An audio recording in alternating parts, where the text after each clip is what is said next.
introduce yourself. So just say your name, where you're from originally, and if you work, what you do for work. Sure. Well, my name is Lisa Kelly. That's my married name. I did change my name. And I'm originally from Ann Arbor, Michigan. Okay. And, all right. but we've been in California, I realize now, since 1990. We moved to Pleasanton in 1898. But I still really love Ann Arbor. I go there all the time, and I miss it. I have so many friends there. So I should be a California girl. My kids are my two girls definitely feel like they're California girls. Yeah. So.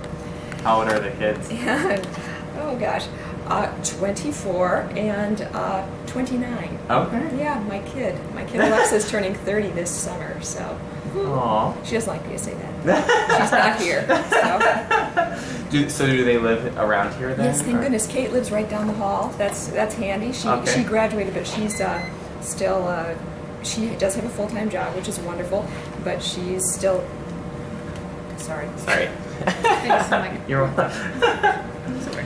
She's still saving up to live in this very expensive environment. So yeah. And my other daughter is working in San Francisco, and she lives in San Francisco. She's moved to the teeniest little place you ever saw, like 220 square feet, I swear, not including the little tiny kitchen. But so she's really excited about it, though. She's never lived really on her own completely, and she's just having so much fun having these tiny little bits of furniture that fit in the tiny little corners of the tiny little studio apartment. It's crazy. We all go there, and there are three of us, and we're like, whoa, it's crowded. So. But she's really delighted with it. We went to the store, and she got like silverware, and I'm thinking, for who? Because you're going to have one person over in that apartment, and it's going to be, this is enough. But so I'm happy that they're both close. And I don't work. I worked in Ann Arbor. I graduated in general studies, which means I try to tell people I can do anything. But really, it's pretty. I started in the social sciences, the soft sciences, and started drifting to the hard sciences, and finally just had enough credits and graduated. But okay. I've worked in a lab. I worked in an environmental testing lab. I worked in a pharmacology lab. I worked in a NMR lab in Livermore part-time, which was really fun. But and then when my kids were in school, I could have clearly pursued something. I started to take care of my mom, who's significantly, she had kids really late, so she's she had me when she was in her late 30s. So she had a stroke, and my father died, so she came and lived with us for a while.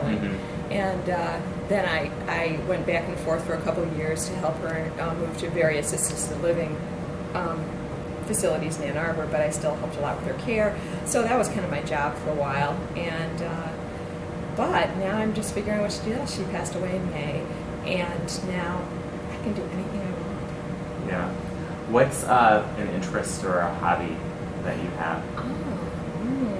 Well, right now I'm working really hard on gardening. I just drew up a landscape plan. We're going to tear out the front lawn and go drought tolerant, except I keep wanting all these plants. I'm starting to wonder if maybe I'm just, and also I tell myself I'm done with the maintenance. I mow the lawn. I'm so tired of edging. I hate edging. And so I'm all excited, but then I'm looking at my gorgeous landscape plan. I'm thinking maybe I'm just training it for a lot of pruning and raking and extra work, but it's going to be beautiful. It's going to be so beautiful. I've talked to several landscape people, and I have a Pinterest board devoted to my front yard, and I have so many pins. Very cool. And it's going to look so nice. So I've researched that and got a plan, and I have somebody who's getting me an estimate. I hope he's going to accept the job. And a lot of people are too eager to work with someone who's doing their own landscape plan. It's easier to work with a landscape architect because they know what they're doing. But and I can understand that, and I appreciate that. So if that's what people want, that's totally okay. You have to have a good mix of people that you're working with. But I think I found somebody who seems really good. So very cool. Well, I'll share a little bit more about me. So I was born and raised in Cincinnati, still living there at least right now. So I'd love to make the move, but it's expensive, as your daughters both know, here in San Francisco. Don't be rash. And a little bit more about me is, we go around and we talk to people about various products. It's always different. So last week I was talking about dog food. The week before that, I was talking about shaving products. Today, we're going to be talking about cleaning and tough jobs that you have. You must be an expert in lots of Well, I know a lot about nothing. About that? But it's fun. It's fun. So I enjoy learning from people. And so over the next 2 hours, we're going to learn from you, which I'm excited about. So, and then the one thing that I would say is interesting about me is that I too, so you mentioned, you don't like to necessarily mow the yard and do that sort of thing. Well, nor do I. And so in Cincinnati, I used to live in a house with a yard and sold that, and now I live in a loft building. And that loft building, it's got some green space, but I don't have to take care of the green space. So it's really cool. I get the ambiance that they have this little like dog park next to the loft building, and it's an old can manufacturing warehouse. It's kind of cool, but no maintenance of the yard, which I enjoy. So, at any rate, enough about me, because this is about you, Lisa. What we're going to do is we're going to talk about your homework, but before we go there, I want you to define for me on this card, and don't worry about spelling or being grammatically correct. That does not matter. I want you to define, so pretend that you're a Webster, and in your dictionary, and I'm looking up in the dictionary that you have, tough cleaning job. I want you to define in your own words the definition for tough cleaning job. How would you define that?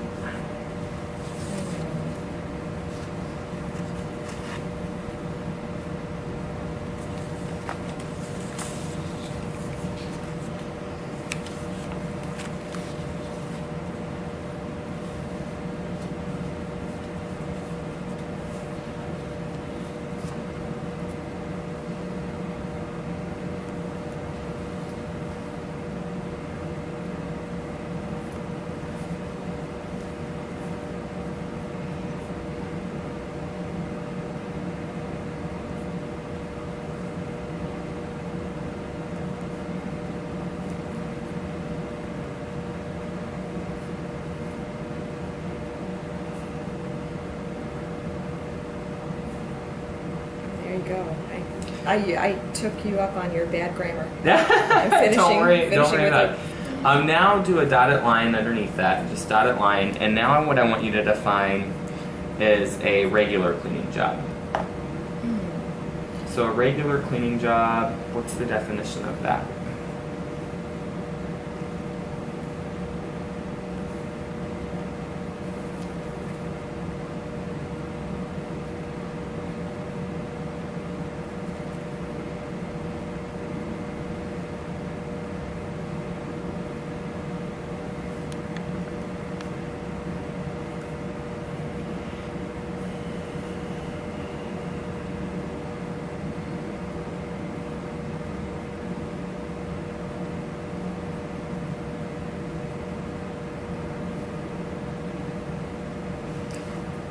Sorry about my handwriting too. No, don't worry about it. That's actually really good handwriting. My husband says it's illogical. No. So talk to me about your definition of a tough cleaning job. How would you define it?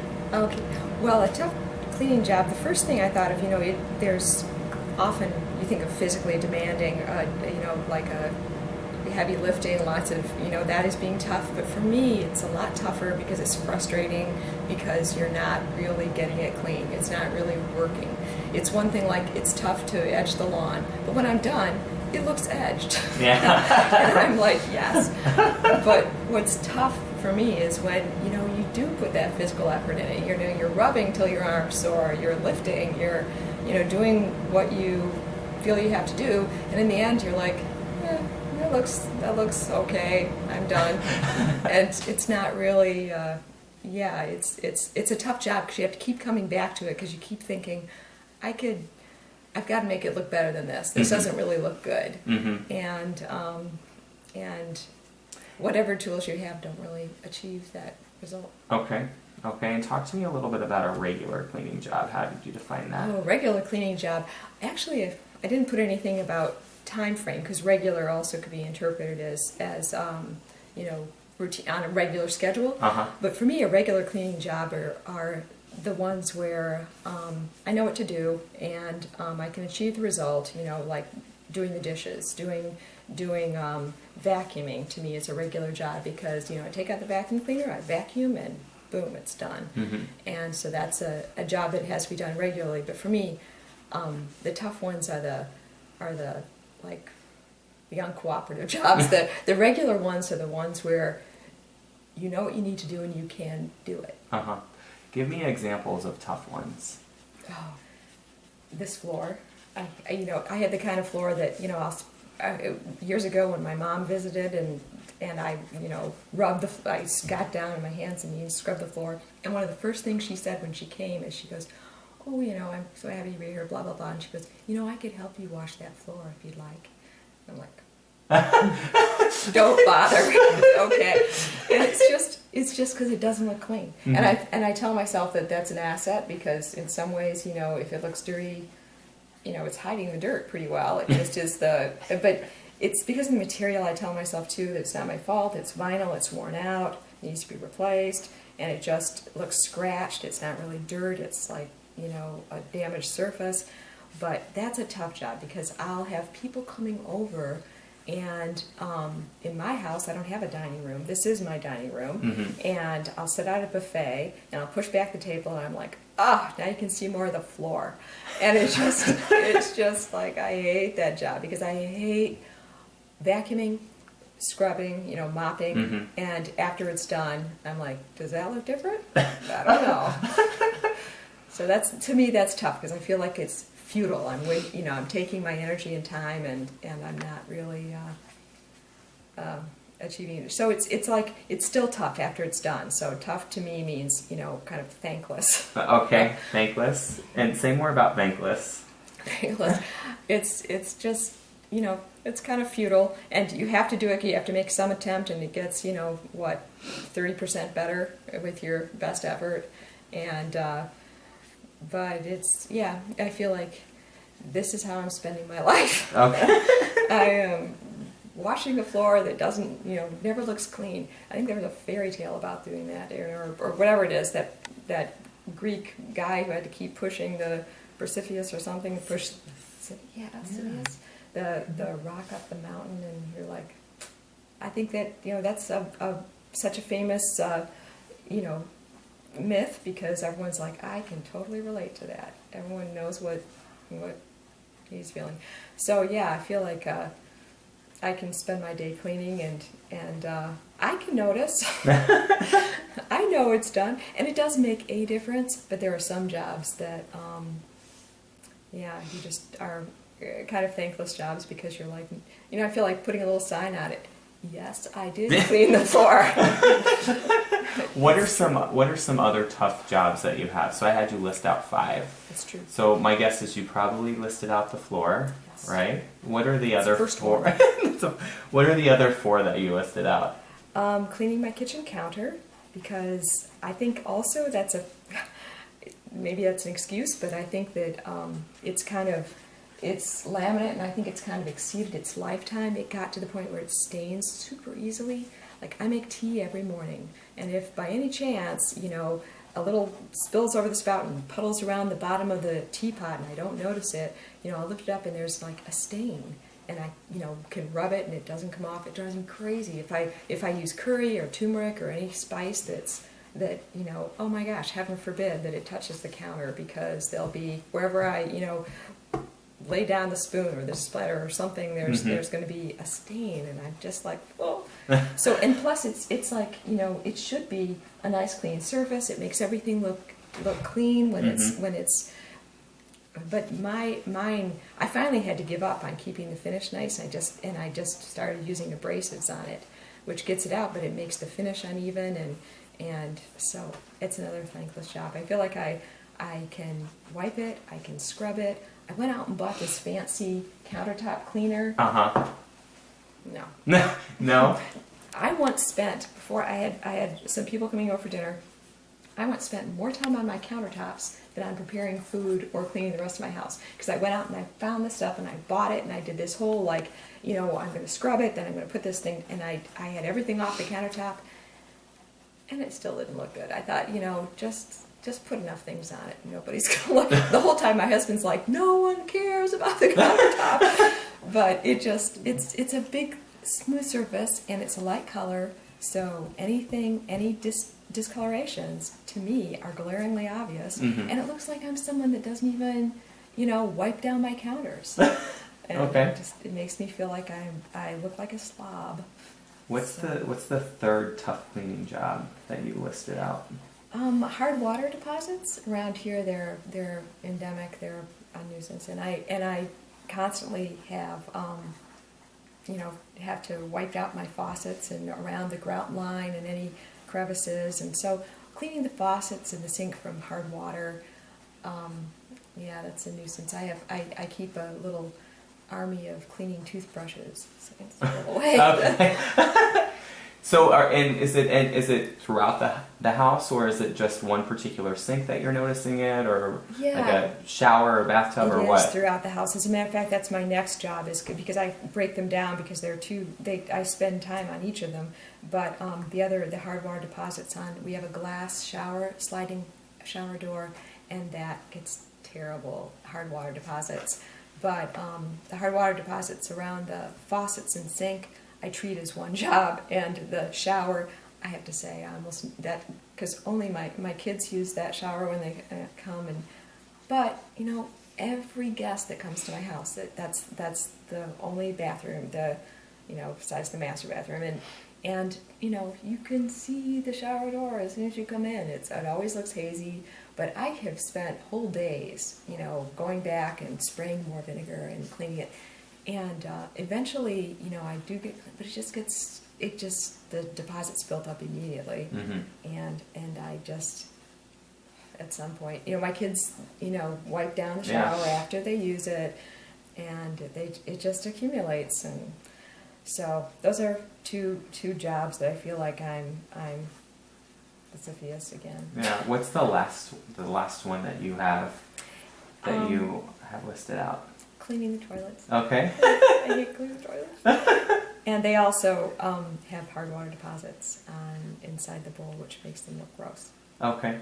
And I have never managed to really, I chip away at them, but so I just concentrate on cleaning the rest of the toilet and say, I hope people understand about hard water deposits.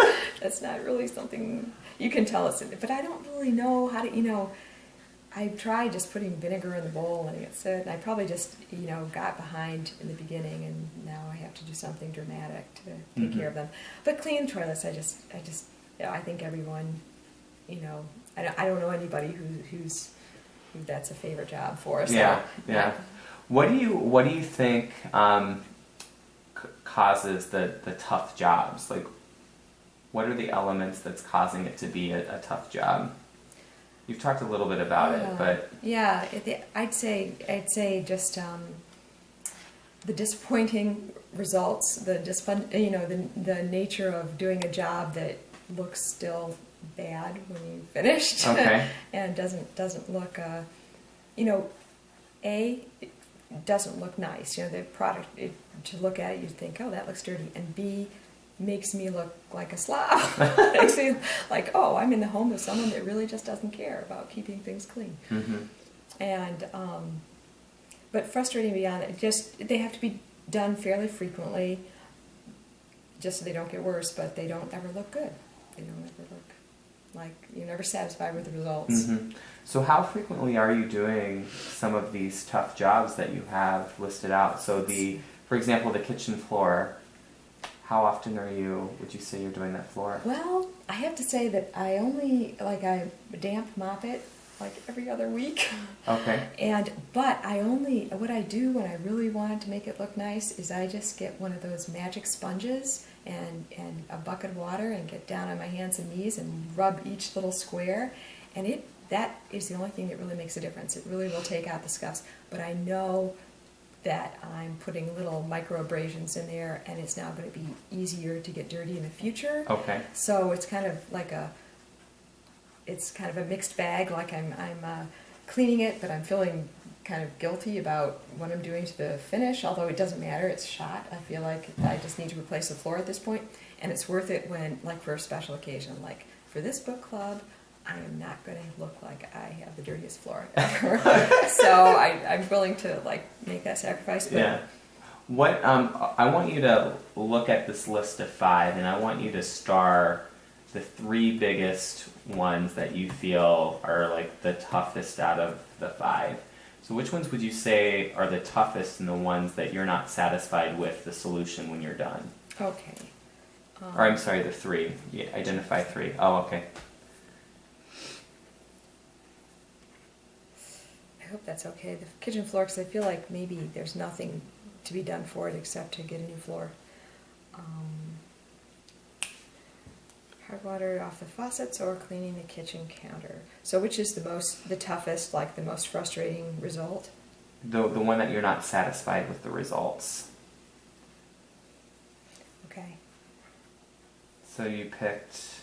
The kitchen floor, the kitchen counter, and the glass shower door in the bathroom, the hard water deposits. Okay. Okay. Well, we're going to spend more time talking about those. So for this next part of your homework, I had you lay out kind of the step-by-step process that you go through. And we're going to talk a little bit about those in detail. So just I need to make sure, did I ask everything? Yeah. Yeah, let me take a quick glance at this. So, okay, so a couple questions I want to ask you really quick, Lisa, is related to the tough jobs. You said that you feel frustrated, sometimes embarrassed, sometimes overwhelmed. What are some reasons that you get frustrated related to some of these tough jobs? Yeah, I just feel like I'm not making a difference. You know, your Yeah. efforts are futile. Okay. And yeah, so it feels kind of like, not to be too dramatic, but it's kind of hopeless. And yeah, so that's just the frustrating part. I feel like what I'm doing doesn't make a difference. Mm-hmm. And then Jessica had underlined, I think, embarrassed, and you said that you don't want people coming over. Exactly. I feel it is embarrassing. I'm like, it makes me feel like, anyone coming over is going to step on this floor, and if they're here any length of time, if they're here for dinner, they probably at some point will go into the bathroom. Okay. And those 2 rooms, I feel like, I can't do anything to change those, and then I always want a new house, but then I was like I don't need glass shower doors, but so it's embarrassing, and I mean I don't know about the extreme of not having someone over, but certainly if I don't have enough time to prepare for like a house guest and do my day-long shower door cleaning, Mm-hmm. I'm just gonna feel like they're gonna think that they are staying over in the house of somebody who is not very clean. Okay. Okay. Well, we're going to talk more about step-by-step related to washing the kitchen floor, cleaning the kitchen counter, and then the glass shower doors and the track in the bathroom. We'll start with the kitchen floor. So help me understand, when you think about that, like, what are the triggers for when you need to clean the floor? Good point. I used to honestly, have a pretty irregular schedule, but now that I'm home all the time and I don't have a job and I don't have other demands on my time, I've just kind of worked into a weekly routine of I just vacuum once a week, and that's my trigger. I actually only wash the floor every other week, because unless it physically gets dirty, or unless there's a holiday coming up, or an occasion, like I said, I wish I had a schedule for when I really get down there with the sponge and really clean it. Mm-hmm. But that's strictly holiday related. It's kind of terrible, but if someone's coming to visit who doesn't come over very often, and I want to make my best impression, I'll take the time to, because it takes a lot of time to scrub each square with the magic sponge, but it really does make a difference. I found, not with anything else that I've tried cleaners, I've tried other sponges, but it's just the abrasion of that.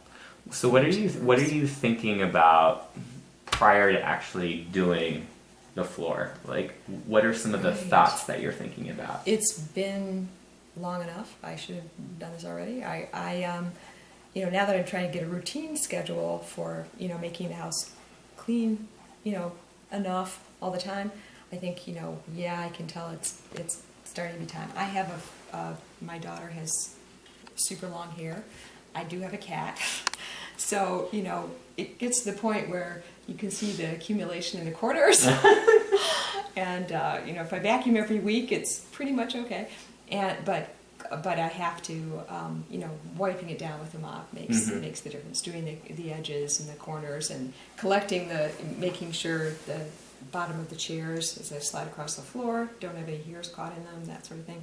But I'm afraid that, I chose that time frame, like a week, because visually, that's when I can see, this looks like the floor needs to be clean. Mm-hmm. So I'm afraid I'm more triggered by appearance than like thinking, I want to live in a super clean house without germs. I'm mostly like, you can see the dirt. Yeah, okay. So it's triggered by appearance and like what you're seeing.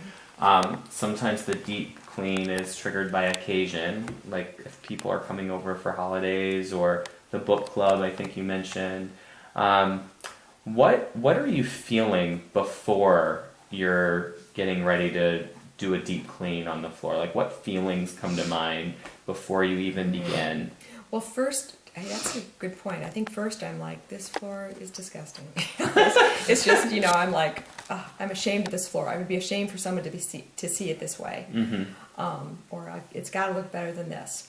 But then before I give myself a pep talk, and I'm like, okay, I'm doing this. I'm going to get down there, and I'm such a good cleaner. I have to pump myself, because otherwise, I used to clean, and my husband still does this. He only cleans when he's A, mad, or B, completely just like this is disgusting. So I try to be proactive, and it's punishing to do something that you're only doing because you feel bad. Then you feel bad the whole time you're doing it. So I have decided that I make a conscious effort to give myself pats on the back, so I don't feel guilty all the time. You feel either ashamed or guilty, and then when you're doing it, you're like, oh, I should have done this so long ago. I'm so bad. Yeah. And I just like, I'm the only one in my family who's going to clean this floor, and I'm it's a good thing. So I try to be positive about it. Okay. Well, we're going to have you actually get up and talk about your step-by-step process for cleaning the floor when you do a deep clean. Oh, so sure. I want you to talk about the products that you're using in step one. So you've kind of outlined, what you're doing before, during, in the various steps that you're taking. And I want you to actually show us what you're doing. Sure. So I don't want you to clean the entire floor from start to finish, Sure. but I want to understand what are you doing, what are you thinking, what are you feeling in each step along the way. Wow. Do you want to see my actual vacuum cleaner? Yeah, absolutely. Well, I'll get it. It's right in the closet here.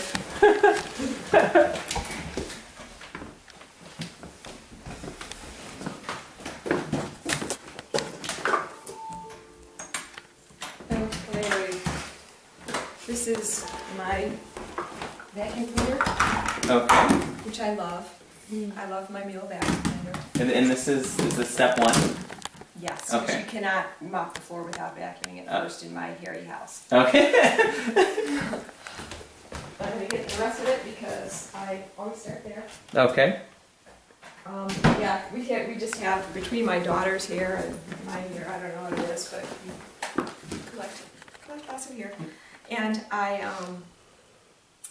let's see, so I always start, with the regular wand Okay. all over, but I always then after that detach it and do the edges with Okay. this, because it's hopeless if you don't do that. You Okay. just and beyond that, then it's still, I think, well, that looks good, but it doesn't really, because in all the crevices, there's all little tiny things that you can't really get, even though this is a nice, strong vacuum cleaner, Mm-hmm. and I really appreciate that it has a HEPA filter, and it doesn't just spew dust right back out. Mm-hmm. And So as you're doing this step, you're thinking when you're done with this step, oh, it looks good, but then you really know that, oh,